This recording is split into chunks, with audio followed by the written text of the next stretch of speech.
Maaari bang tumayo ang lahat para sa ating panalangin? Binibining Nika, pakipamunuan ang ating panalangin. Sa ngalan ng Ama, ng Anak, Espiritu Santo. Amen. So bago kayo umupo, pakiayos muna ang hanay ng inyong mga upuan at pakipulot ng mga basura. May lumiban ba ngayong araw? Okay, mabuti kung wala. So ngayon, sinong nakaalala kung ano ang tinalakay natin noong nakarang araw? Tama. So may tanong ako. Ano ang nangyari sa ating panitikan sa panahon ng pananakop ng mga Hapon? Okay, tama. Magkakaroon muna tayo ng message relay. Alam nyo ba ito? Okay, mabuti kung alam nyo.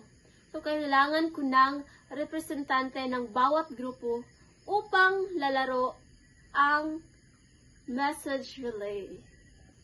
Ang unang makapagbigkas ng tama ay siyang mananalo. Kaya, simulan na natin. Ano ang napansin nyo sa larawang ito? Tama. Dito, ano ang napansin nyo? Tama! So, ang dalawang ito ay may kinalaman sa ating pag-uusapan ngayon. Ito ay tema ng tula na ating tatalakayin ngayong araw.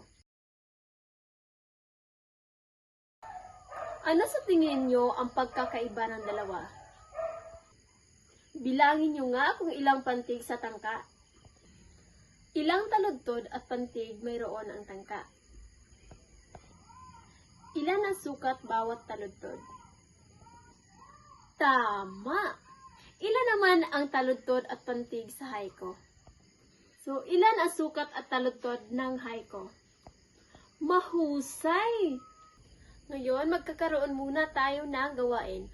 Hatiin ang klase sa 4 na grupo.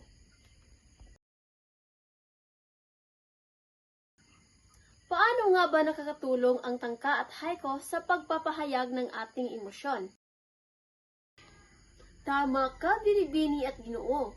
Ang tangka at haiku ay isang anyo ng sining na nagbibigay espasyo para sa malikhain na sining at pagpapahayag. Ano nga ba ang karaniwang paksa na tinatalakay ng tangka at haiku? Mahusay! Ano ang nangyari sa ating panitikan sa panahon ng Hapones? Ano nga ulit ang tangka? Tama!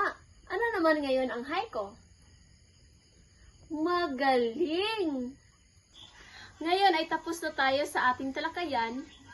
Kumuha kayo ng isang kapat na papel dahil may inahanda akong pasulit sa inyo. Ito ay 5 item lamang. Bibigyan ko kayo ng ilang minuto para sagutin ito.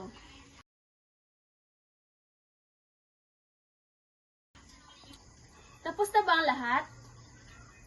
Maaari ay ipasan nyo ang iyong papel sa harapan at para sa inyong takdang aralin, magsaliksik ng isang halimbawa ng tulang tangka at haiku mula sa panitikang Hapon. Sulat ito sa inyong kwaderno at ipaliwanag kung ano ang ibig sabihin ng tula. At ihanda na rin ang inyong sarili para sa susunod na tagpo. Maghanda ng isang pagsasadula ukol dito.